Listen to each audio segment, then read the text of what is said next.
Okay, shoutout po kay JP Tan, no? Taga Fairview. Siya po yung nag-check out nitong 30,810. Maraming salamat sa tiwala, idol. Ginikas mo sa akin. Maraming salamat. Ayan po yung previous mo, idol. Walang mali yan. Ayan, yan. Maraming salamat ulit. So, hello mga Kabil Magic, no? Shoutout kay JP Tan, no? Sa taga Fairview. Siya yung nag-check out ng 30,810 natin na tako. Pinapatry niya lang kung paano yung kalidad ng tako niya, no?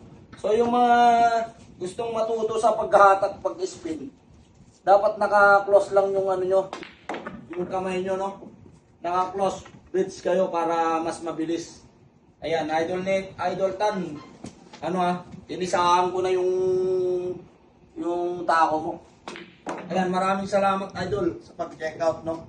30,810 yan. Maraming salamat.